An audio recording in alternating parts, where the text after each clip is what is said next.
आप सभी को नमस्कार। कैसे हैं आप लोग? सब बढ़िया? आप लोग की लिखाई पढ़ाई अच्छे से चल रहा है बेटा? तो ठीक है स्टूडेंट, उम्मीद करता हूं कि आप लोग की पढ़ाई लिखाई बहुत ही अच्छे से चल रहा होगा। बहुत ही ज़बरदस्त तरीके से आप कंपार्टमेंट एग्जाम का प्रिपरेशन कर रहे होंगे। तो आज मैं फिर एक नए वीडियो के साथ आपके सामने आ गया हूँ। अभी तक मैं लाइट में पीछे 2 लेक्चर पढ़ा चुका, जिसमें से मैं पहला लेक्चर आपको बताया था कि लाइट क्या होता है, उसकी प्रॉपर्टीज क्या है, आपका ल्यूमिनियस सोर्स ऑफ लाइट क्या है, non luminous source of light क्या है। फिर सेकंड लेक्चर मैंने बनाया कि रिफ्लेक्शन ऑफ लाइट क्या है, लॉ ऑफ रिफ्लेक्शन क्या है, इन सब के बारे में आपको जानकारी दिया। स्फेरिकल मिरर, ठीक है ना, स्फेरिकल में कॉनकेव मिरर क्या होता है, कॉन्वेक्स मिरर क्या होता है। तो इस सिलसिले को जारी रखते हुए अब मैं तीसरे वीडियो लेक्चर पे आ गया हूं, और ये तीसरे वीडियो लेक्चर में मैं आज आपको बताऊंगा कि किसी ऑब्जेक्ट से जब कोई रेज चलती है तो वो स्फेरिकल मिरर से जब टकराती है, मतलब इंसिडेंट होती है, तो उसके पश्चात वो किस पाथ को फॉलो करते हुए वापस आती है, यानी कि रिफ्लेक्शन के पश्चात कौन से रास्ते का अनुसरण करते हुए वो वापस आती है। तो उसके बारे में मैं आपको बताऊंगा।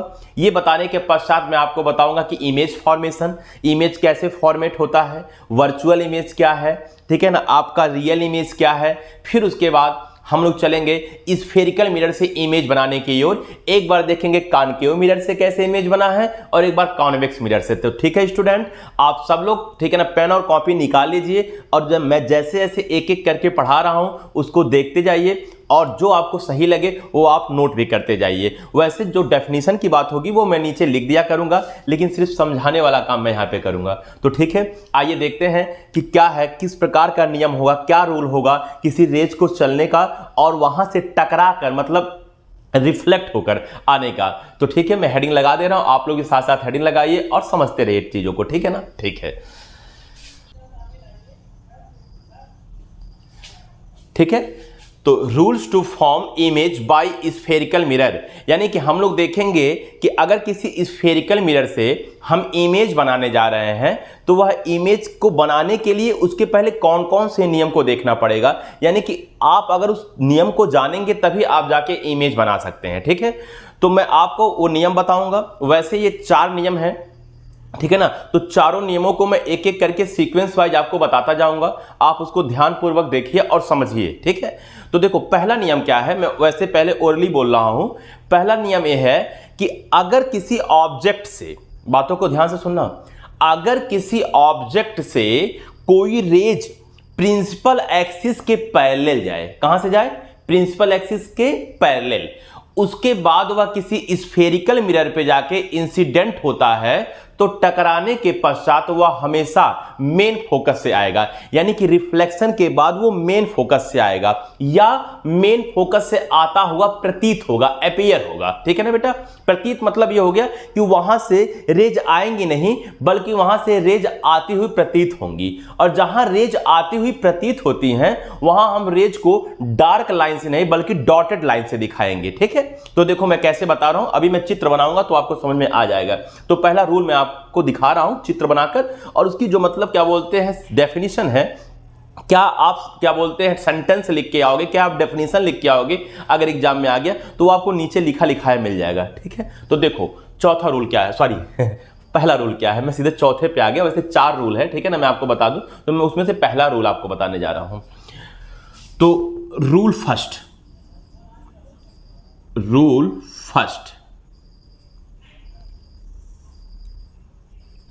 रूल फर्स्ट में देखिए, मैं ये बनाया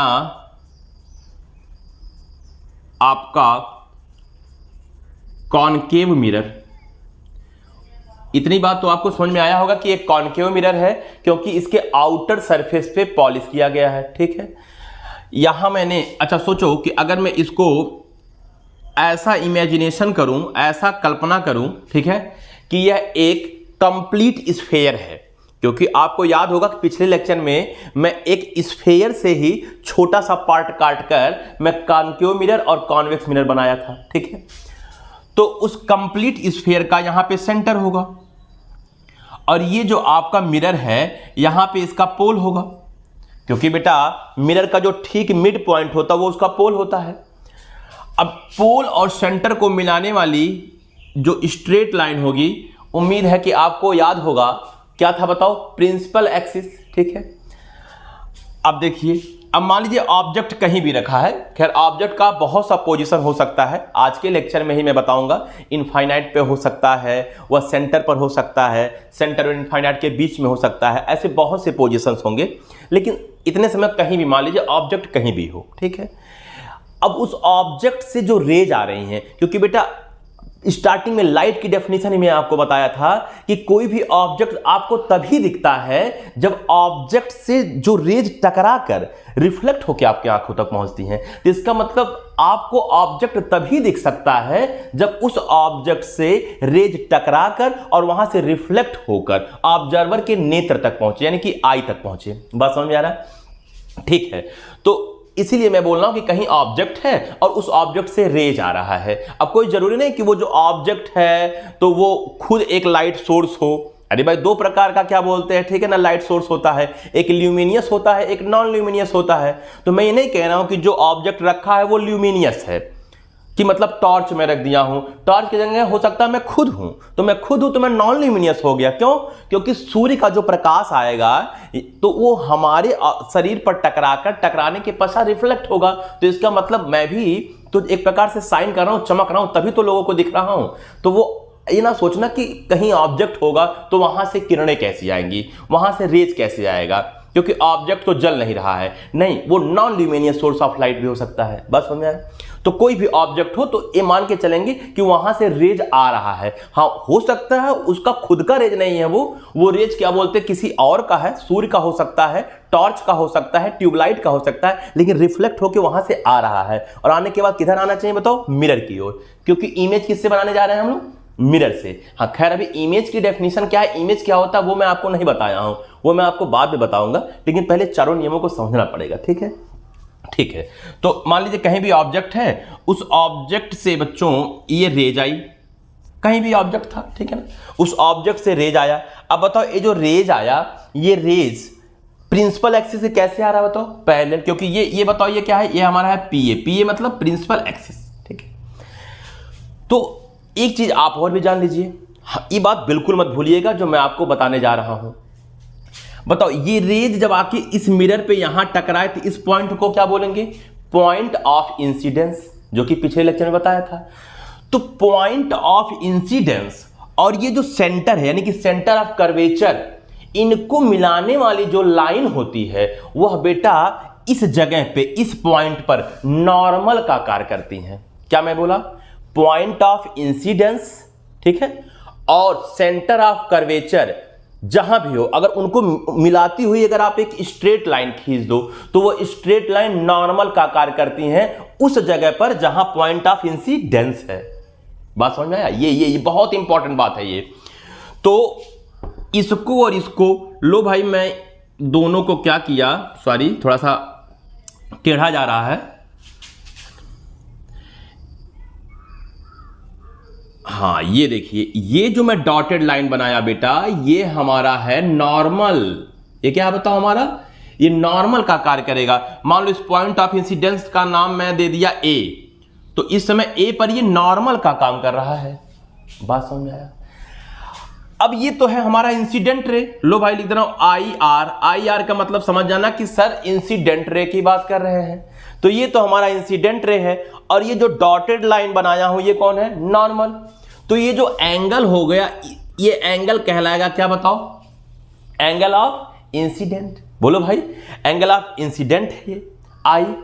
अब रिफ्लेक्शन का सेकंड नियम, जो कि सेकंड लॉ जो मैं आपको कल बताया था, वो क्या था कि angle i always equal to angle r. तो जो किरण आर होगा, यानी कि जो रिफ्लेक्टेड रेज होगा, ठीक है ना, वो भी उतना ही एंगल बनाएगा। अच्छा, पोल और सेंटर के बीच में एक पॉइंट होगा फोकस पॉइंट। अब ये किरण टकराने के बाद देखो दूसरी साइड तो जाएगा नहीं, क्यों? क्योंकि यहां पे क्या लगा है बताओ? पॉलिश। तो ये टकराने के बाद इसी फोकस से होकर आएगा। ठीक है, अब पूछो क्यों आएगा, क्या मजबूरी है उसकी? बता रहा हूं बेटा। ये एंगल आई जो है आप जाके मेजर कर लो प्रोटेक्टर से, भाई चादा से आप देख लो कि ये एंगल आई कितना है। मान लो 30 डिग्री मिल गया आपको। तो गारंटी है कि अगर आप फोकस से अगर ये रेज ले जाओगे तो जाके नॉर्मल और ये रिफ्लेक्टेड रे के बीच में भी जो एंगल आएगा वो आर जो होगा वो भी 30 डिग्री ही होगा। उसकी मजबूरी है कि उसको फोकस से ही जाना है। अगर रेज पहले ला रहा है तो टकराकर फोकस से ही जाएगा।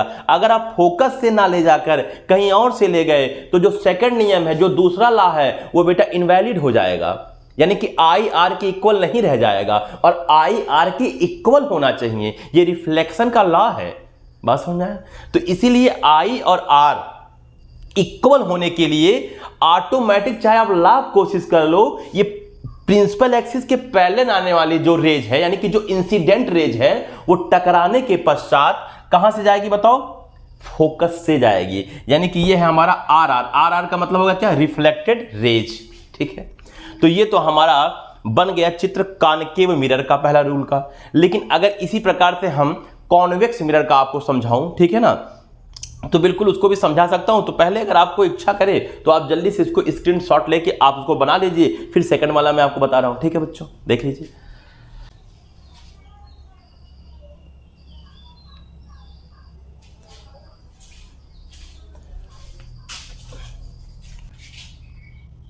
अब लो भाई, ये सेकंड देखो। अब सेकंड में मैं जो पॉलिश किया वो किया इनर सरफेस पर। कहां किया? इनर सरफेस पर। इसको अगर मैं कंप्लीट स्फेयर बनाऊं, जो कि आप सोचते होंगे सर बार बार इसको कंप्लीट स्फेयर क्यों बना रहे हैं? बाबू बेटा, मैं इसलिए कंप्लीट स्फेयर बना रहा हूं जिसकी वजह से मुझे सेंटर पता चल सके। खैर मैं एग्जैक्ट सेंटर तो नहीं बता सकता, क्योंकि मैं ऐसा नहीं है कि मतलब कंपास की सहायता से इसको बना रहा हूं, लेकिन यह है कि मैं बता सकता हूं कि लगभग बीच में यहां पे सेंटर आएगा। ठीक है, जब तक सेंटर नहीं जानेंगे तब तक, ठीक है ना, पोल तो मान लो हम अनुमान से बता देंगे कि पोल यहां पे है, तो जब तक सेंटर नहीं पता होगा तब तक हम प्रिंसिपल एक्सिस कैसे बनाएंगे? ठीक है, इसलिए मैं बार बार इसको कंप्लीट स्फीयर बना रहा हूं। ठीक है, लेकिन डॉटेड लाइन से बना रहा हूं, क्योंकि ये वाला पार्ट है नहीं, ये वाला पार्ट तो निकाल के मैं फेंक दिया हूं। ठीक है, मतलब मैं एक कल्पना कर रहा हूं कि ऐसा था। ठीक है, ठीक है। तो अब यहां पे हो गया भैया पोल, यहां पे हो गया सेंटर। बेटा थोड़ा लेक्चर थोड़ा बड़ा हो सकता है, क्योंकि मैं बहुत शॉर्ट में कोशिश करता हूं कि चीज़ों को बना दूं, लेकिन हो नहीं पाता है, क्योंकि मैं जैसे ही पढ़ाने आता हूं तो मुझे लगता है कि हर चीज़ें बता देना चाहिए। वास्तव में मैं कभी भी सोचता हूं कि मतलब शॉर्ट में जाके बता के चलाऊं, मेरे से हो नहीं पाता है। अभी मैं इसको और भी अच्छे से एक्सप्लेन करना चाहता हूं, और ज़्यादा डीप में, लेकिन वीडियो लेक्चर 1-1.5 घंटे के हो जाएंगे। तो स्टूडेंट्स कहते हैं नहीं मुझे तो 10 मिनट का वीडियो लेक्चर चाहिए जिसमें सब कुछ हो जाए, मैं 1 घंटा क्यों देखूँ? बेटा वो ठीक है, आप थोड़ा बहुत चीज़ें लिख कर देख कर पास हो जा रहे हैं, वो अलग बात है, लेकिन बेटा पढ़ाई का असली तरीका तो यही है कि हम किसी भी चीज़ को पढ़ें तो बहुत डीप में जाके पढ़ें। ठीक है ना, ये लोग बहुत गलत कहते हैं कि आइए मतलब एक ही वीडियो लेक्चर में पूरी केमिस्ट्री देख लीजिए, एक ही वीडियो लेक्चर में पूरा फिजिक्स आपको सिखा दूंगा। कोई जादू नहीं है बेटा। ठीक है ना, जो हमारे राइटर्स इतनी मोटी मोटी बुक्स लिख कर गए हैं, ठीक है ना, कि पढ़ते रहिए तो पूरी लाइफ खत्म ही नहीं होगा। तो वो ऐसा नहीं है कि वो सब लोग फेक थे, बस 1 घंटे में आपको सब कुछ आ जाएगा। ठीक है ना, ऐसा नहीं है। पढ़ाई के लिए बेटा बहुत समर्पण देना पड़ता है, बहुत ज़्यादा समर्पण देना पड़ता है। ठीक है ना, 1 घंटे के अंदर मैं ये सिखा दूँ, वो 1 घंटे के अंदर मैं वो सिखा दूँ। ठीक है ना, तो ये सब बेटा फेक बातें हैं, लेकिन फिर भी आज के टाइम में मैक्सिमम इसी टाइप के ही लोग हैं, कम समय में बहुत कुछ जानना चाह रहे हैं। इसी वजह से लोग उन्हीं को क्या बोलते हैं, फॉलो करते हैं, लोग उन्हीं को देखते हैं। और कोई अगर मान लो डीप में पढ़ा रहा है, पूरा फुल लेक्चर दे रहा है, एक एक पॉइंट को समझा रहा है, ऐसी कोई पॉइंट नहीं है जो समझा नहीं रहा है। कभी कभी ऐसा भी होता है, कुछ पॉइंट ऐसे भी होते हैं जो बोर्ड एग्जाम में नहीं आता है, लेकिन फिर भी लोग बताते हैं, इसलिए कि सामने वाला मतलब उसको गहराई से समझ सके। ठीक है ना, तो उसको कोई इंपॉर्टेंस देने वाला नहीं है, क्योंकि जानते हो अब अभी दोस्त से अगर 1 घंटा मोबाइल पे बात करना हो तो कोई फर्क नहीं है, लेकिन 1 घंटा पढ़ना हो तो अभी हम लोग कहेंगे छोड़ो 1 घंटा वाला 10 मिनट वाला लेक्चर देखो, ऐसा भी होता है। तो ये सही चीज़ नहीं है, लेकिन फिर भी लोग कर रहे हैं। ठीक है, क्या किया जाए? तो सॉरी, मतलब मैं तो पढ़ाऊंगा तो एक्सप्लेन करके ही पढ़ाऊंगा, कोई बात नहीं। हो सकता है 10 स्टूडेंट में 3 स्टूडेंट को मेरी ये बात समझ में आ जाए, 10 स्टूडेंट में किसी एक स्टूडेंट को मेरी बात समझ में आ जाए, लेकिन जिसको समझ में आ जाएगा उसको बहुत डीप से सारी बातें समझ में आ जाएगा। ठीक है ना, ये चाहिए। खैर आओ देखते। तो पोल और सेंटर को मैं मिलाया, ठीक है, पोल और सेंटर को मिला। मार्कर थोड़ा कम चल रहा है, अभी मैं इंक भर दूंगा। अच्छा भाई, अब आप लोगों से मैं एक प्रश्न कह रहा हूं, बताओ ऑब्जेक्ट को आप इधर रखोगे, मतलब लेफ्ट में रखोगे कि राइट में रखोगे? खुद सोचो। ऑब्जेक्ट को बेटा लेफ्ट में रखेंगे। पूछो क्यों? क्योंकि बेटा राइट साइड में अगर देखो ना तो बेटा ये तो पॉलिश लगा है, तो जिधर पॉलिश लगा है उधर से थोड़ी क्या बोलते इमेज बनेगा। अरे भाई आपके घर में कोई मिरर रखा हो, ठीक है, आप वो क्या होता है हैंड मिरर लेते हैं, ठीक है ना, तो आप जाके उस मिरर को निकालो, अगर पीछे की जो मतलब दफ्ती वगैरह लगा होता है या प्लास्टिक वगैरह लगा होता है, अगर उसको आप तोड़ के निकाल दो तो आप देखोगे पीछे पॉलिश किया होगा, ठीक है ना। वो जो पॉलिश है वो मैं बताया था रेड मर्क्यूरिक ऑक्साइड या सिल्वर ऑक्साइड का, ठीक है। अब आप तुम ठीक है ना पॉलिश की ओर से अगर आप देखो अपना फेस तो क्या आपको दिखेगा? नहीं दिखेगा। अरे भाई पॉलिश की ओर से थोड़ी इमेज बनेगा, इमेज तो बनता है रिफ्लेक्टिंग सरफेस की ओर से। तो आप रिफ्लेक्टिंग सरफेस हमारा चूंकि इस साइड है तो ऑब्जेक्ट को मैं रिफ्लेक्टिंग सरफेस के सामने रखूंगा, ना कि रिफ्लेक्टिंग सरफेस के पीछे रखूंगा। ये तो छोटी छोटी बातें हैं, लेकिन बहुत से स्टूडेंट ऐसे होंगे जो इसमें भी कंफ्यूज होंगे। तो हम लोग का वर्क है एक एक चीजों को बताना, ठीक है ना। अच्छा, तो अब क्या किया भाई, यहां पे रख दिया ऑब्जेक्ट, ठीक है ना। लो ऑब्जेक्ट रख दिया, वैसे मान लो ये ऑब्जेक्ट है ओ डैश, ठीक है ना, पिछले वाले में नहीं बनाया था, इस बार बना दिया ऑब्जेक्ट। अब क्या किया कि रेज लाया पैरेलल, बताओ किसके पैरेलल लाया? प्रिंसिपल एक्सिस के। तो प्रिंसिपल एक्सिस के पैरेलल लाया, तो मैं पहले ही बोला हूं कि अगर प्रिंसिपल एक्सिस के पैरेलल आएगा रेज तो वो कहां से जाना चाहेगा? फोकस से, ठीक है ना। तो यहां अच्छा एक बात और बेटा, ये कौन सा पॉइंट कहलाएगा? Point of incidence. और ये क्या है बताओ? Centre of curvature. तो इनको मिलाने वाली जो ये लाइन होगी, इनको मिलाने वाली जो लाइन होगी वो क्या कहलाएगी बताओ? वो क्या कहलाएगी? नॉर्मल। क्या कहलाएगा? ये नॉर्मल, ठीक है ना। तो ये अपन लोगों का है नॉर्मल, ठीक है, ये नॉर्मल है। अच्छा, ये इंसिडेंट रे है, ये नॉर्मल है, तो ये एंगल जो है वो है आई मतलब एंगल ऑफ इंसिडेंस, ठीक है। अब देखिए, अब ये बीच में कहीं फोकस होगा, बीच में भाई कहीं फोकस होगा, पोल और सेंटर के बीच में फोकस होता है। तो क्या ये इंसिडेंट रे टकराने के बाद फोकस से जाएगा? नहीं जाएगा। क्यों नहीं जाएगा? क्योंकि यहां पे क्या लगा है बताओ? पॉलिश लगा है, तो पॉलिश को वह पार करके नहीं जा सकता है, ठीक है। तो इसीलिए मैं बनाया डॉटेड लाइन, क्योंकि इस बार ये जो रेज है, ठीक है ना, ये आपका कैसा रेज है बताओ? ठीक है ना, आपका अपैरेंस रिफ्लेक्टेड रेज या वर्चुअल रिफ्लेक्टेड रे, यानी कि ये आभासी रिफ्लेक्टेड रे है। ये जाएगा नहीं, जाता हुआ प्रतीत होगा क्योंकि पॉलिश लगा है। तो अब क्या कर देंगे, यही जो आपका वर्चुअल रेज है इसी को आप जस्ट पीछे पलट दे दिए अपोजिट में, तो आपका रिफ्लेक्टेड रेज इधर से चला जाएगा। तो ये आपका है रिफ्लेक्टेड रेज, ठीक है। तो ये हमारा रूल फर्स्ट का, ठीक है ना। सेकंड क्या बोलते हैं डायग्राम हो गया। और ये कौन सा डायग्राम किसके लिए बताओ? कॉन्वेक्स मिरर, कॉन्वेक्स मिरर के लिए, ठीक है। तो ये कॉन्वेक्स मिरर के लिए हो गया, तो इसको भी आप जल्दी से नोट कर सकते हैं। पिछला वाले में जो रिफ्लेक्टेड रेज था वो फोकस से गया था, इस वाले में जो रिफ्लेक्टेड रेज है वो फोकस से गया नहीं है बल्कि जाता हुआ प्रतीत हो रहा है, अपीयर हो रहा है। तो जल्दी से इसको आप नोट कर लीजिए, ठीक है। इसके बाद हम सेकंड रूल देखेंगे, चलो जल्दी नोट करो।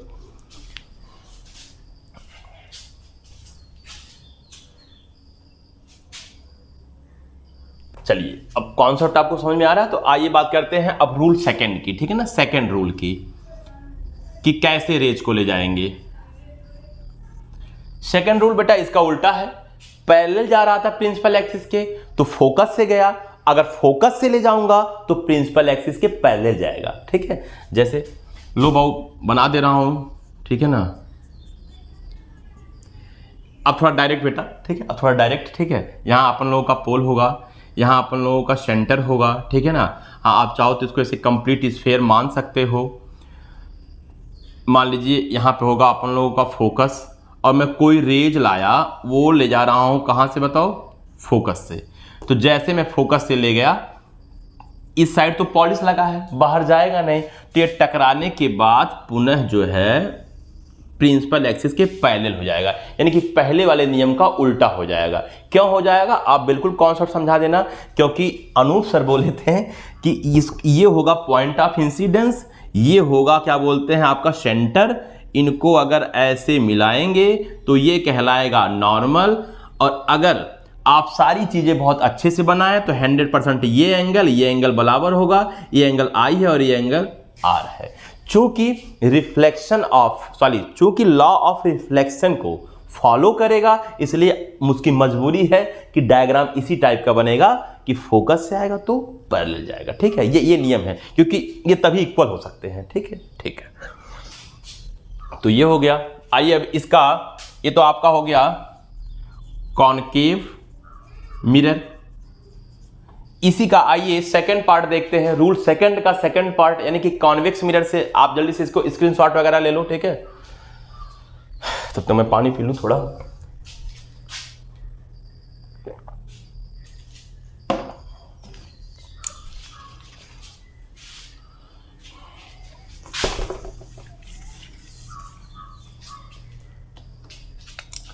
तो ये अपन ने बनाया, ठीक है ना, कॉन्वेक्स मिरर, सॉरी हाँ सही, कॉन्वेक्स मिरर। ये मैंने बनाया एक कंप्लीट स्फीयर, ऐसा कुछ रहा होगा। ये बनाया प्रिंसिपल एक्सिस, बीच में बनाया सेंटर, यहाँ बनाया पोल, यहाँ बनाया फोकस। अब चीज़ें थोड़ा जल्दी क्योंकि आपको उम्मीद है समझ में आ गया होगा कैसे सेंटर बनाना है, कैसे कहाँ पोल बनाना है। ठीक है, अच्छा ठीक है, बताइए इस बार कहाँ से आ रहा था रेज, कहाँ से रेज आना चाहिए फोकस से, लेकिन मजबूरी है कि यहाँ पे क्या लगा गया बताओ, पॉलिश लगा है। ये कौन सा रेज है भाई, ये इंसिडेंट रे है, इंसिडेंट रे। ठीक है, तो पॉलिश लगा है तो आएगा नहीं, लेकिन आता हुआ ऐसे प्रतीत होगा, अपीयर होगा, यानी कि आ रहा था लेकिन बीच में पॉलिश ने रोक दिया। तो अब टकराने के बाद किधर जाना चाहिए बताओ, प्रिंसिपल एक्सिस के पैरेलल, यानी कि जो रिफ्लेक्टेड रे है वो प्रिंसिपल एक्सिस के पैरेलल जाएगा। तो प्रिंसिपल एक्सिस के पैरेलल इस दिशा में तो जाएगा नहीं, क्यों क्योंकि पॉलिश लगा है। तो प्रिंसिपल एक्सिस के पैरेलल केवल इधर बचा, तो इसका मतलब इस साइड में चला आएगा, लो इस साइड में चला आएगा। तो ये इंसिडेंट रे है आई आर, और ये है रिफ्लेक्टेड रे आर आर। ठीक है ना, रिफ्लेक्टेड रे। ठीक है बच्चों, ठीक है। हाँ आप चाहो तो ये पॉइंट ऑफ इंसिडेंट है, ये सेंटर है, इनको मिलाने वाली एक रेखा बना दो और इनका नाम दे दो आई और इनका नाम दे दो आर, क्योंकि ये दोनों बराबर होंगे। तो ये आपका हो गया कॉन्वेक्स मिरर। ठीक है, कॉन्वेक्स मिरर के लिए तो जल्दी से इसका भी स्क्रीनशॉट लो, बनाते रहिए। ठीक है, थर्ड का रूल, थर्ड काफी आसान है। ठीक है, वैसे आसान तो सब है। अब हम सेंटर से ले जाएंगे। ठीक है, लो भाई इस बार दोनों फिगर मैं चाह रहा हूं एक ही साथ बना दूं। अपन ने इसके आउटर सरफेस पे लगा दिया पॉलिश और इसके इनर सरफेस पे लगा दिया पॉलिश। ठीक है, जैसे मैंने पॉलिश लगाया ये हो गया आपका कॉनकेव मिरर। ठीक है, और ये आपका हो गया कॉन्वेक्स मिरर। ओके, ये मैंने बनाया इसका प्रिंसिपल एक्सिस, ये मैंने बनाया इसका प्रिंसिपल एक्सिस। ठीक है, सोचो कि अगर ये कंप्लीट स्फीयर होता तो यहां कहीं सेंटर होता, ये पोल है। ठीक है, ये भी अगर कंप्लीट स्फीयर होता तो ये सेंटर होता, ये पोल है। इस बार बच्चों मैं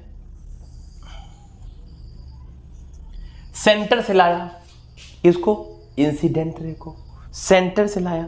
तो सोचो अगर सेंटर से मैं लाया और ये है पॉइंट ऑफ इंसिडेंस, तो अगर आप नॉर्मल बनाओगे तो देखो ये point of incident A point A लिख दे रहा हूं मैं, पॉइंट ए ये है हमारा पॉइंट ऑफ इंसिडेंस। तो अब पॉइंट ऑफ इंसिडेंस और सेंटर को मिलाओगे तो जो लाइन बनेगा नॉर्मल वाला वो वही लाइन होगा जो इंसिडेंट रे है।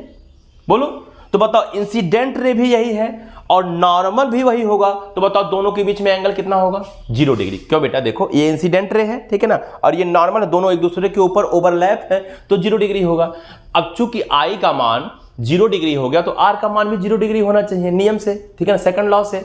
तो इसीलिए वो तुरंत टकराकर उसी रास्ते से वापस आ जाता है। तो ये अपन लोगों का है इंसिडेंट रे और ये अपन लोगों का है रिफ्लेक्टेड रे। लो खत्म, जैसे आया वैसे वापस भी चला आया। ठीक है ना, यहां देखो भाई, यहां मान लीजिए आप सेंटर से ला रहे थे, ठीक है, लेकिन सेंटर से आएगा नहीं क्योंकि पॉलिश है, तो टकराने के बाद क्या है बेटा, वापस चला जाएगा। ठीक है ना, तो ये इसका बन गया। तो जल्दी से इसको भी आप नोट कर लीजिए। चौथा नियम मैं बताऊंगा, ठीक है। इसके बाद फोर्थ नियम हो जाएगा आपका, ये टॉपिक क्लियर हो जाएगा, फिर अगला टॉपिक देखेंगे, ठीक है। चौथा रूल, चौथा में फिर मैं चित्र दोनों सामने ही बना रहा हूं। ये आपका है कॉनकेव मिरर और ये अपन लोगों का है, थोड़ा अच्छे से बना दूं, ठीक है ना। ये अपन लोगों का है कौन सा मिरर बताओ, कॉन्वेक्स मिरर। अगर मैं इसको कंप्लीट स्फीयर बनाऊं तो ये कुछ ऐसा बनेगा, अगर मैं इसको कंप्लीट स्फीयर बनाऊं तो ये कुछ ऐसा बनेगा। अपन ने बीच में एक रेखा खींचा जो कि प्रिंसिपल एक्सिस है, खैर गलत बात है, पहले सेंटर बनाना चाहिए, फिर पोल बनाना चाहिए, तब बनाना चाहिए, लेकिन ठीक है ना, आपको आ गया है समझ में, इसलिए थोड़ा जल्दी ही, ठीक है। ये है बेटा पोल, ये है बेटा सेंटर, ये है बेटा पोल, ये है बेटा सेंटर, ठीक है, बहुत अच्छे। अब क्या करते हैं, हाँ बीच में फोकस भी होगा, बना दीजिए, वरना फोकस बेचारा नाराज हो जाएगा, ठीक है ना, किसी को नाराज नहीं करना है। अब क्या करते हैं, मैं एक रेज ऐसा लाया जो सीधे पोल पे आके पड़े। ये अपन लोगों का इंसिडेंट रे है, आई आर का मतलब इंसिडेंट रेज, जो सीधे आके पोल पे पड़ा। अब बताओ भैया, ये तो है आपका पोल, इस समय पोल जो है वही पॉइंट ऑफ इंसिडेंस का कार्य करेगा, बोलो। और ये अपन लोगों का है सेंटर, क्या है बताओ, ये सेंटर।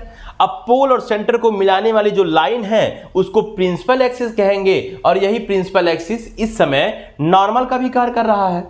तो जितना एंगल पे यह आके टकराया होगा पोल से, उतने ही एंगल पर नीचे जाके ये रिफ्लेक्ट हो जाएगा, क्योंकि यही है आपका रिफ्लेक्शन का नियम, सेकंड नियम, ठीक है ना काबिल, ठीक है, ठीक है, कोई बात नहीं, ठीक है ना। तो ये एंगल हो गया आपका आर, ठीक है, तो ये आपका एंगल आर हो गया, कोई दिक्कत। इसी प्रकार से आइए भैया इसमें भी देख लीजिए, ठीक है ना। आपने डायरेक्ट लाया पोल पर, सॉरी थोड़ा सा पोल से नीचे आ गया, नहीं भाई बना दूं, ये मैंने डायरेक्ट लाया पोल पर, ओके। ये अपन लोगों का इंसिडेंट रेज है, जाना तो चाहता था बेचारा आर पार, लेकिन पड़ गया पॉलिश बीच में, पॉलिश को भेद कर बाहर तो जा नहीं सकता, ठीक है। इसके बाद यहां पोल में लिख दे रहा हूं, इसके बाद फिर यहां से उतने ही एंगल पर वो इधर रिफ्लेक्ट हो जाएगा, ये हमारा रिफ्लेक्टेड रेज, ठीक है बच्चों।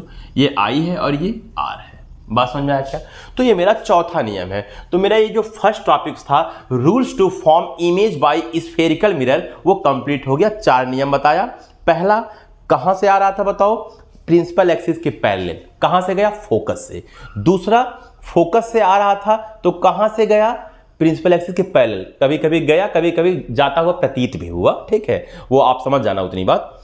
तीसरा सेंटर से आया तो सेंटर से ही चला गया। चौथा पोल पे जितने एंगल पे पड़ा होगा प्रिंसिपल एक्सिस से, उतने ही एंगल पर नीचे की ओर चला गया। और इन सब चारों में क्या पीछे लॉजिक था, पीछे लॉजिक था सेकंड लॉ ऑफ रिफ्लेक्शन, क्योंकि आई और आर को जब हम बराबर करेंगे तो वही नियम आएगा जो चारों नियम मैं बताया हूं, ठीक है। तो ठीक है स्टूडेंट, ये चारों कंप्लीट हो गए। आइए देखते हैं, ठीक है ना, इमेज क्या होता है, वर्चुअल इमेज क्या होता है, ठीक है ना, रियल इमेज क्या होता है, और फिर हम लोग इमेज फॉर्मेट करेंगे कॉनकेव मिरर से और फिर कॉन्वेक्स मिरर से। तो जल्दी से इसको नोट कर लीजिए आप।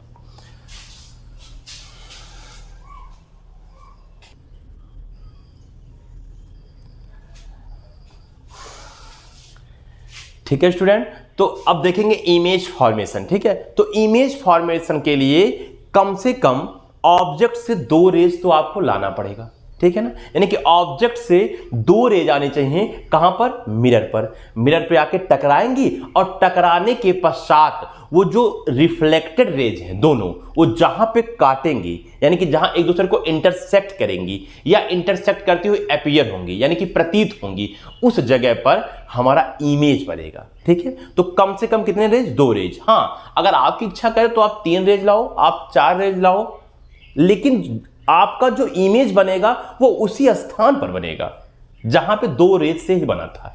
तो हमारे कहने का मतलब यह है कि हमारा 2 रेज से काम चल जा रहा है, तो 3 रेज या 4 रेज ले जाने की कोई आवश्यकता नहीं है। जैसे मान लो आपके पास 500 का एक नोट हो और आपके पास क्या बोलते हैं 2 का सिक्का हो, ठीक है ना। आप दुकान पे गए, आपको एक माचिस खरीदनी थी, तो अगर आपका 2 के सिक्के से काम चल जा रहा है, एक माचिस मिल जा रहा है, तो 500 का नोट देने की कोई मतलब ही नहीं है, ठीक है ना। हाँ खैर आप 500 का भी नोट दो तो भी माचिस मिल जाएगा, तो कोई मतलब ही नहीं है। इसी प्रकार से 2 रोज, ठीक है ना, 2 रेज से अगर इमेज बन जा रहा है तो 3 या 4 लाने की कोई ज़रूरत नहीं है, ठीक है। तो देखिए भैया इमेज फॉर्मेशन कैसे होगा, ठीक है ना। अब इमेज फॉर्मेशन में मान लो बेटा मैंने सिर्फ एक आपको वैसे चित्र बना रहा हूँ, समझा रहा हूँ कि मान लो ये प्रिंसिपल एक्सिस है, ठीक है, ये मैंने बना दिया आपका पोल, ये मैंने बना दिया आपका सेंटर, ये मैंने बना दिया आपका फोकस, ठीक है। यहाँ मैंने कहीं रख दिया ऑब्जेक्ट ओ डैश। मैं ऑब्जेक्ट की लेंथ को, ऑब्जेक्ट की हाइट को जनरली ओ डैश से मानूंगा, ठीक है। अच्छा अब यहां से मैं पहला रेज जो है लाया, पहला रेज प्रिंसिपल एक्सिस के पैरेलल। तो प्रिंसिपल एक्सिस के अगर पैरेलल लाया तो अभी कुछ देर पहले मैं बताया कि वो कैसे जाएगा, बताओ बच्चों, फोकस से जाएगा। लो भाई ये फोकस से चला गया, ठीक है। अब दूसरा रेज मान लो मैं सेंटर से लेते आया, सेंटर से, तो सेंटर से लाया तो टकराकर सेंटर से ही जाएगा। तो बताओ दोनों रिफ्लेक्टेड रे इस पॉइंट पर काटी ना बेटा, तो इस पॉइंट पर बनेगा हमारा इमेज आई डैश, ठीक है। तो इसका मतलब इमेज फॉर्मेट करने के लिए, इमेज फॉर्मेट करने के 2 रेज लाना है, टकराने के पश्चात वो दोनों रेज जहां मिलेंगी, देखो यहां पे दोनों रेज मिली हैं तो यहां इमेज बना। कभी कभी ऐसा होगा कि मिलेंगी नहीं बल्कि मिलती हुई प्रतीत होंगी, अपीयर होंगी, तो वहां जो इमेज बनेगा उसे कहेंगे वर्चुअल इमेज, ठीक है ना। और ये जो बना है इसे बोलेंगे रियल इमेज, ठीक है। तो 2 प्रकार का इमेज होता है, एक रियल इमेज और एक वर्चुअल इमेज। अभी मैं बहुत सा रे डायग्राम बनाऊंगा, कहीं कहीं वर्चुअल बनेगा, कहीं कहीं रियल बनेगा, तो आपको पूरी कॉन्सेप्ट क्लियर हो जाएगी, उसमें कहीं कोई परेशानी की बात नहीं। हाँ एक पॉइंट अगर आप जरूर ध्यान रखें, एक पॉइंट, ठीक है ना, एक पॉइंट ये है कि अगर इमेज बेटा रियल बनेगा, रियल, जो कि अभी कुछ देर बाद आपको बहुत अच्छे समझ में आ जाएगा रियल और वर्चुअल क्या। अगर रियल इमेज बना, ठीक है, रियल इमेज, तो आप ये जान लीजिए कि जो हमारा रियल इमेज बनने के बाद जो हमारा इमेज बनेगा ना बेटा, वो ऑब्जेक्ट के रिस्पेक्ट में हमेशा उल्टा बनेगा। उल्टा का मतलब इन्वर्टेड, यानी कि अगर ऑब्जेक्ट प्रिंसिपल एक्सिस के ऊपर होगा तो इमेज प्रिंसिपल एक्सिस के नीचे बनेगा, और अगर ऑब्जेक्ट को आपने प्रिंसिपल एक्सिस के नीचे रखा तो जो इमेज बनेगा वो प्रिंसिपल एक्सिस के ऊपर बनेगा, यानी कि इन्वर्टेड, ठीक है ना, इन्वर्टेड। थोड़ा बच्चों स्पेलिंग देखते रहिएगा, ठीक है ना, हमसे बहुत ज्यादा गलती हो जाती है चीजें। तो इन्वर्टेड। और अगर वर्चुअल इमेज बना, वर्चुअल इमेज, ठीक है, तो आपका बनेगा इरेक्ट, ठीक है ना, इरेक्ट। इरेक्ट मतलब सीधा। अगर इमेज वर्चुअल होगा तो जो इमेज बनेगा वो सीधा बनेगा, यानी कि अगर ऑब्जेक्ट प्रिंसिपल एक्सिस के ऊपर होगा तो इमेज भी प्रिंसिपल एक्सिस के ऊपर होगा, अगर ऑब्जेक्ट प्रिंसिपल एक्सिस के नीचे होगा तो इमेज भी प्रिंसिपल एक्सिस के नीचे होगा। तो इतनी बातों को नोट करो। आइए इसके बाद देखते हैं हम लोग कॉनकेव मिरर से, ठीक है ना, इमेज कैसे फॉर्मेट करेंगे, उसके कितने केसेस हैं, सभी केस को एक एक करके पढ़ेंगे। उसके बाद हम लोग देखेंगे कॉन्वेक्स मिरर से। हमारा टॉपिक यहीं समाप्त हो जाएगा, तो जल्दी से इसको नोट कर लीजिए।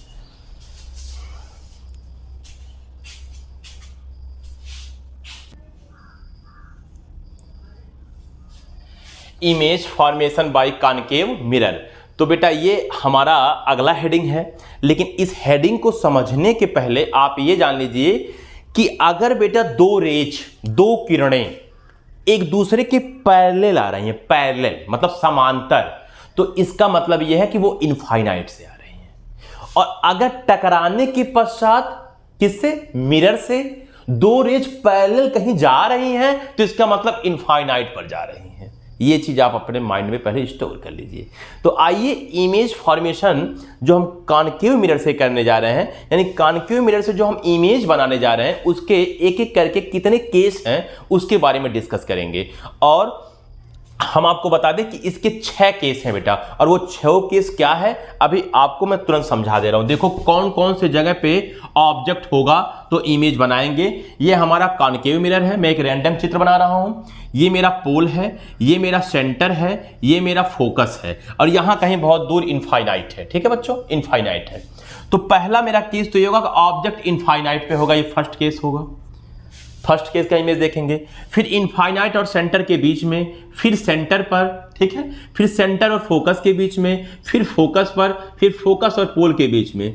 ये 1 2 3 4 5 6, ये 6 जगह हम ऑब्जेक्ट को एक एक करके रखेंगे और उनका इमेज कहां बन रहा है, उस इमेज का नेचर क्या होगा, इस सब के बारे में डिस्कस करेंगे। लेकिन आप ये मत कह देना कि सर पोल पे रख दीजिए ऑब्जेक्ट को। अरे बेटा, अगर हम पोल पे रख देंगे तो इसका मतलब ये है कि मिरर के ऊपर ही ले जाके रख दिए। अब आप अपना चेहरा अगर देखोगे तो ऐसा नहीं ना है कि मिरर में सटा कर देखोगे ऐसे कि एकदम पूरा ठीक है टच करके, नहीं बेटा, हम लोग पोल पे नहीं रखेंगे बल्कि पोल से दूर रखेंगे ना, मिरर से थोड़ा दूर रखेंगे। किसी भी चीज़ का इमेज बनाना है तो मिरर से दूर रखना है। तो ये 6 केसों का डिस्कशन होगा, ठीक है। और यही बात जब कॉन्वेक्स मिरर का होगा तो सिर्फ 2 केस होगा उसमें, ठीक है ना, 2 के। अच्छा, क्यों होगा मैं आपको बताऊंगा, ठीक है। देखो, तो एक काम करते हैं, आइए, ठीक है, देखते हैं case first. Case first, when the position of object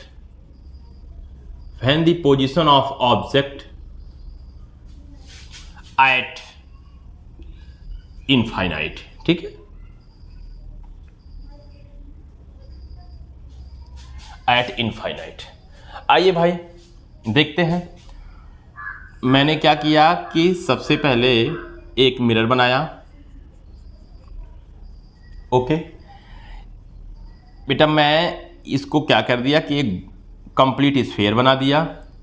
यहाँ कहीं इसका सेंटर होगा, यहाँ कहीं इसका पोल होगा, और इनको जो है एक लाइन से ज्वाइन कर दिया। इसका मतलब ये प्रिंसिपल एक्सिस का काम करेगा, ठीक है ना।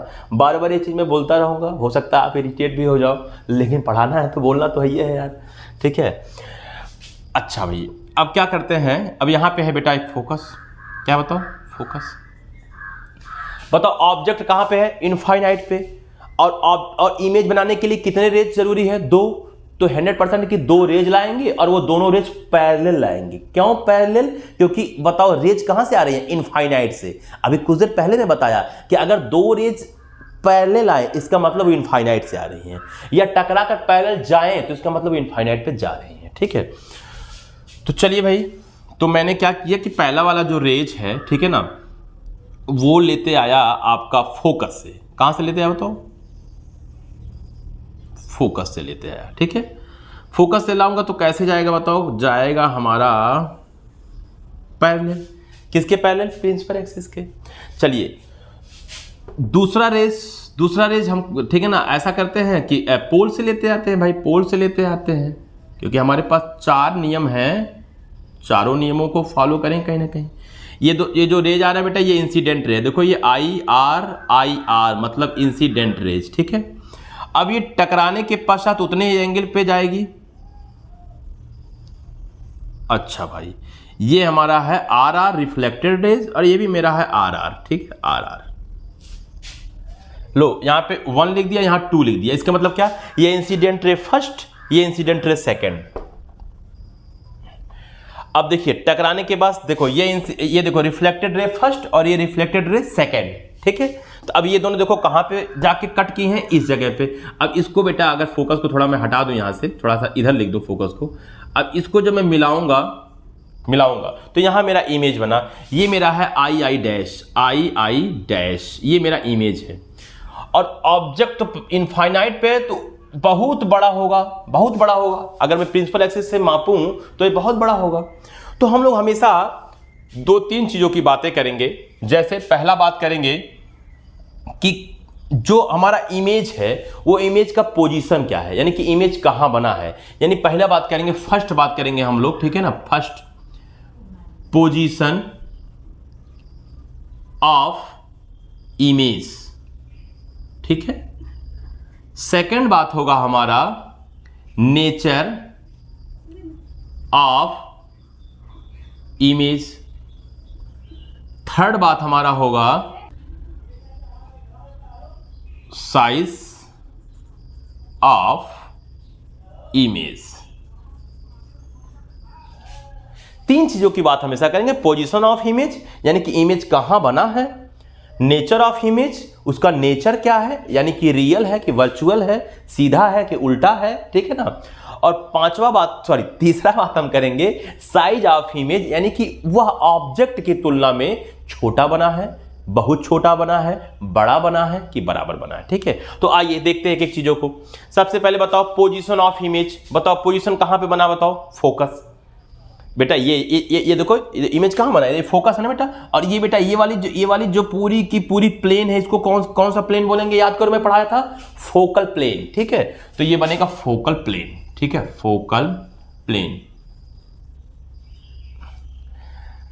नेचर ऑफ इमेज, बेटा शायद यहां तक आ नहीं रहा होगा, एक मिनट में देख लूं।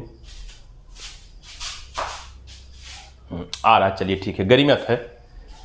नेचर ऑफ इमेज, नेचर क्या है बताओ दोनों रिफ्लेक्टेड रेज एक दूसरे को इंटरसेक्ट की हैं कि इंटरसेक्ट करती हुई प्रतीत हो रही, मतलब अपीयर हो रही हैं।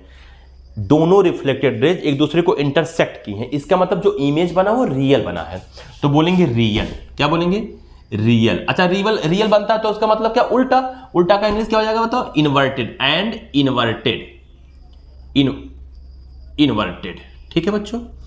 अच्छा, साइज ऑफ इमेज बहुत छोटा है, यानी कि ऑब्जेक्ट की तुलना में बहुत छोटा है, तो मैं बोल दूंगा वेरी स्मॉल। ठीक है, और भी वर्ड्स का यहाँ लोग यूज करते हैं, टिमिड वगैरह, ठीक है ना, कि वेरी टिमिड, ठीक है ना, ऐसा कुछ।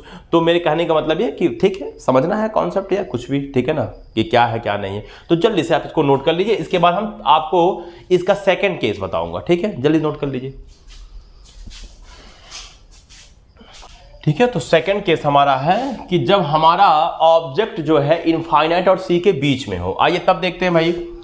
तो मैंने क्या किया, ये बनाया एक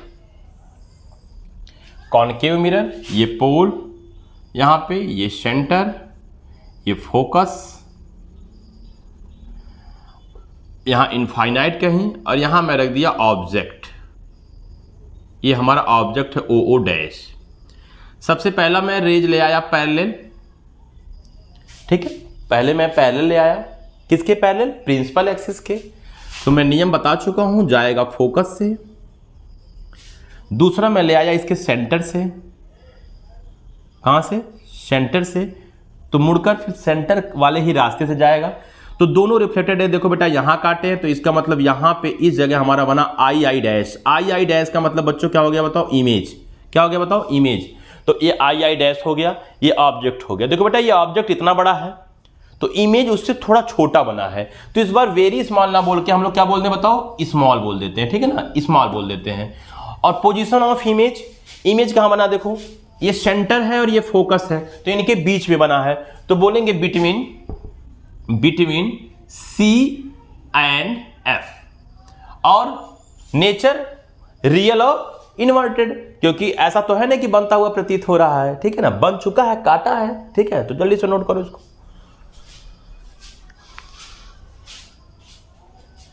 ठीक है स्टूडेंट्स, तो case third, when the position of object होगा बेटा, ऑफ, ठीक है, when the position of object, ठीक है ना, एट सी, यानी कि जब सेंटर पर होगा। ठीक है ना, तो चलो भाई जब सेंटर पर होगा तो देखते हैं। ठीक है ना, सेंटर पर हो,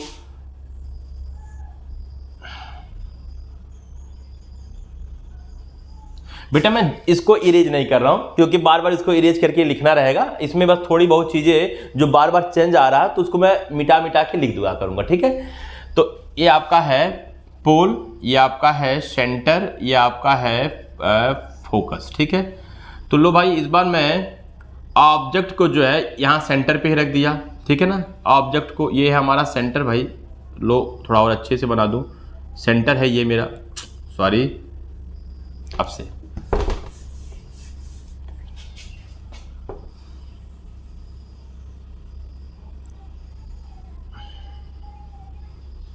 तो ये सेंटर, ये अपन लोगों का है, ठीक है ना, फोकस, और ये हमारा है आपका पोल। तो लो भाई सेंटर पे रख दिया। ठीक है, अब सेंटर पे रखने के बाद ये मेरा ऑब्जेक्ट है ओ डैश। ठीक है, यहां से मैंने ले गया एक रेज, टकराने के बाद जो है बेटा ये आएगा अपन लोगों का फोकस से। दूसरा वाला बेटा मैं ले गया फोकस से, और टकराने के बाद यहाँ काटा। बच्चों देखो थोड़ा सा सही से बनाओगे तो आप लोग बनेगा, यानी कि जब ऑब्जेक्ट सेंटर पर होगा तो इमेज भी सेंटर पर ही बनता है और सेम साइज का बनता है, आई डैश। अगर आप लोग इसको स्केल वगैरह की सहायता से बनाओगे, स्केल वगैरह की सहायता से बनाओगे तो ऐसा ही बनेगा, ठीक है ना। तो बोल देंगे पोजीशन ऑफ इमेज कहाँ बन रहा बताओ, एट सेंटर, ठीक है, at C. Real and inverted क्या स्मॉल बन रहा, नहीं, ठीक है ना। साइज जो है बताओ क्या, वो इक्वल, यानी कि सेम साइज यानी सेम साइज का, ठीक है। इसको भी नोट करिए। इसके बाद फोर्थ देखेंगे, इसमें टोटल 6 केस है, पहले भी बताया।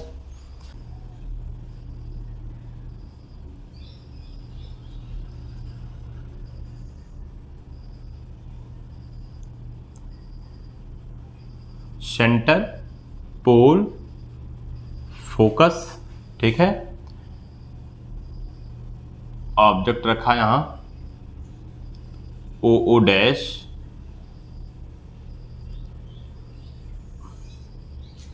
फोकस से गया क्योंकि मैं प्रिंसिपल एक्सिस के पहले लाया तो फोकस से गया। अब इसके बाद मैं सेकेंड पोल से लाऊंगा और पोल से लाने के बाद, ठीक है ना, यहाँ हुआ बेटा, यहाँ काटा तो इसका मतलब अगर मैं यहाँ पे इमेज बनाऊँ तो आई डैश, ठीक है। अपन लोग का सेंटर देखो बेटा ये है और इनफाइनाइट अपन लोगों का ये, तो इनफाइनाइट और सेंटर के क्या बना बताओ, बीच में। देखो सेंटर यहाँ है, इनफाइनाइट यहाँ है, तो इमेज मेरा इनफाइनाइट और सेंटर के बीच बना है, तो हम बोलेंगे बिटवीन इनफाइनाइट एंड सी। बना अभी भी है रियल एंड इन्वर्टेड, यानी कि रियल बना है और इन्वर्टेड मतलब उल्टा है, ठीक है ना। साइज देखो, साइज ऑब्जेक्ट इतना बड़ा है तो ये उससे बड़ा बना है, तो इसका मतलब क्या बोलेंगे बताओ, लार्ज, ठीक है ना, लार्ज यानी कि बड़ा है पहले की अपेक्षा। तो जल्दी से चौथा नोट करो, फिर पांचवा की देखते हैं, फिर छठवां देखते हैं, ठीक है बेटा। When the position of object at F, यानी कि जब फोकस पर हो तब, ठीक है। तो अब क्या करते हैं कि इतने समय फिर मैं एक चित्र बनाया और ये बेटा प्रिंसिपल एक्सिस, ये बेटा पोल, ये बेटा सेंटर, ये मैंने बनाया फोकस, ठीक है, बीच में। अब मैंने ऑब्जेक्ट को कहाँ रख दिया, फोकस पर, क्योंकि कहा है कि फोकस पर ऑब्जेक्ट होना चाहिए, ठीक है। थोड़ा छोटा बनाया, ज़्यादा बड़ा नहीं, छोटा।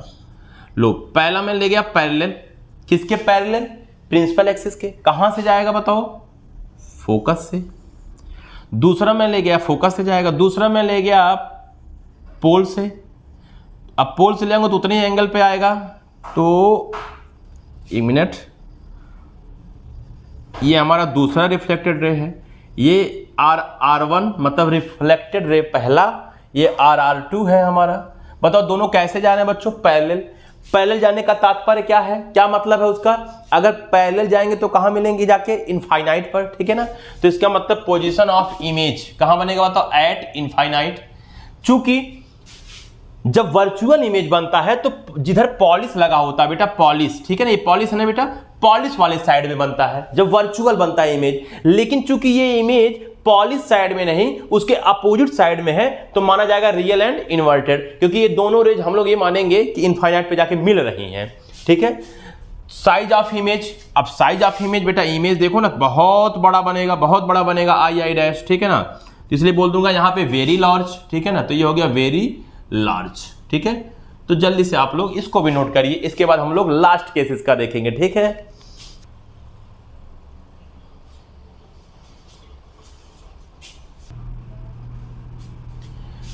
तो ये बेटा हमारा छठवां केस है, यानी कि when the position of object between F and P, यानी कि जब फोकस और पोल के बीच में हो तो देखेंगे हम लोग इमेज कैसे बनेगा, ठीक है। लो भाई, ये मैंने बना दिया एक कॉनकेव मिरर, ये है बेटा पोल, ये है बेटा सेंटर और ये है फोकस, ठीक है।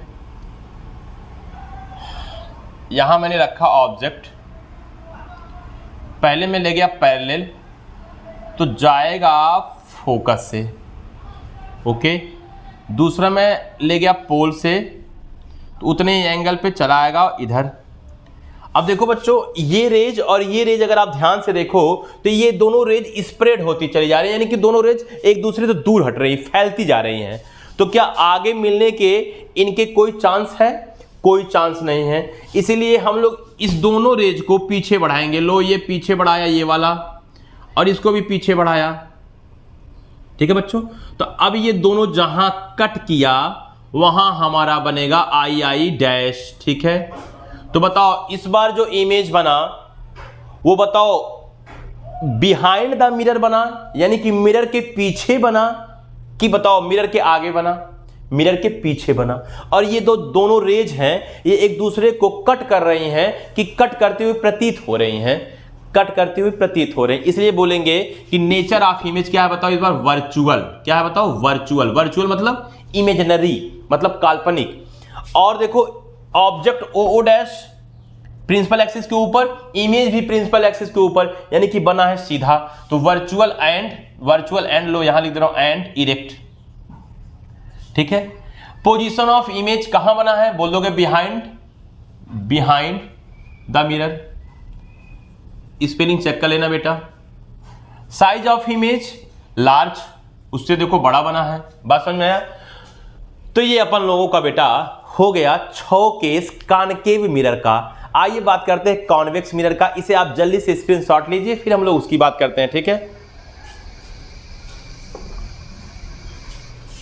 मिरर। ठीक है, तो ये बनाया मैं कॉन्वेक्स मिरर।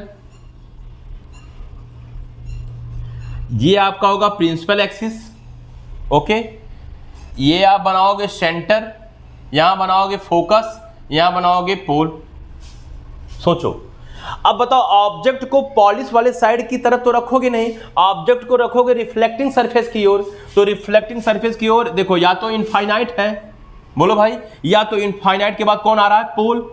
तो या तो इनफाइनाइट पे रखोगे, या तो इनफाइनाइट और पोल के बीच में रखोगे, क्योंकि पोल पे तो रख नहीं सकते। पोल पे रख दिए इसका मतलब उठा के उसको मिरर के ऊपर ही रख दिए। ठीक है, तो इसमें केवल 2 केस होगा, या तो इनफाइनाइट और पोल के बीच। तो आइए इनका भी इमेज फॉर्मेशन हम लोग देख ही लेते हैं। ठीक है स्टूडेंट, चलिए।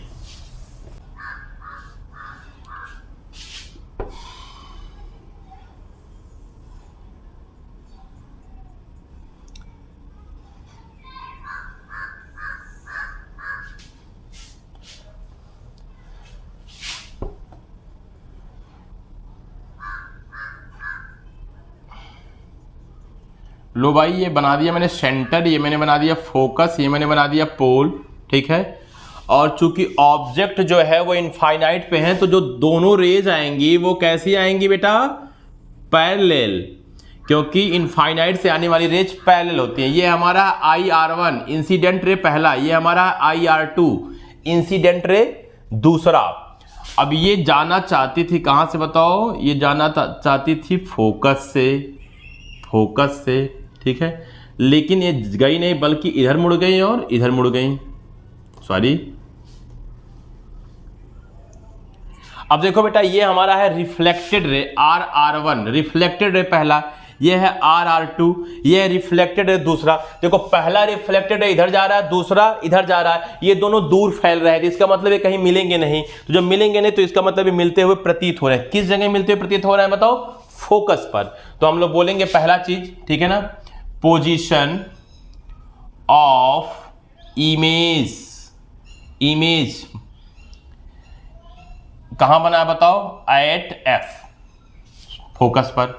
चलिए पहला बात हो गया। दूसरा, नेचर ऑफ इमेज क्या है बताओ? नेचर क्या है बताओ? मिल रहे हैं कि मिलती हुई प्रतीत हो रही हैं? मिलती हुई प्रतीत हो रही हैं, अपीयर हो रही हैं। इसका मतलब वर्चुअल एंड इरेक्ट। अच्छा, साइज बताओ भाई, size of image very small, बहुत छोटा बना बेटा, बहुत छोटा, वेरी स्मॉल। ठीक है, बहुत छोटा बना है। तो ये मेरा पहला केस हो गया, इसको नोट करिए। इसके बाद लास्ट केस देखेंगे, इसके बाद ये लेक्चर यहीं समाप्त होगा। जल्दी से करिए। जब हमारा ऑब्जेक्ट इनफाइनाइट और पोल के बीच में हो, तो चलो भाई, ये हमारा है कॉन्वेक्स मिरर, क्योंकि इनवर्ट सरफेस पे पॉलिश है। ये हमारा पोल है, यहाँ कहीं हमारा होगा बेटा सेंटर, यहाँ कहीं होगा फोकस, यहाँ कहीं होगा पोल, यहाँ है इनफाइनाइट ऑब्जेक्ट को मैं रखा हूँ यहाँ ओ डैश। ठीक है, चलिए भाई पहला मैं ले गया पैरेलल, पहला रेज पैरेलल ले गया किसके, प्रिंसिपल एक्सिस के। तो जाना चाहिए था बेचारे को कहाँ से बताओ, फोकस से, फोकस से जाना चाहिए था, लेकिन गया नहीं, इसी के जस्ट अपोजिट डायरेक्शन में मुड़ गया। ये हमारा रिफ्लेक्ट, ये हमारा इंसिडेंट रे है। ठीक है, ये हमारा इंसिडेंट रे है।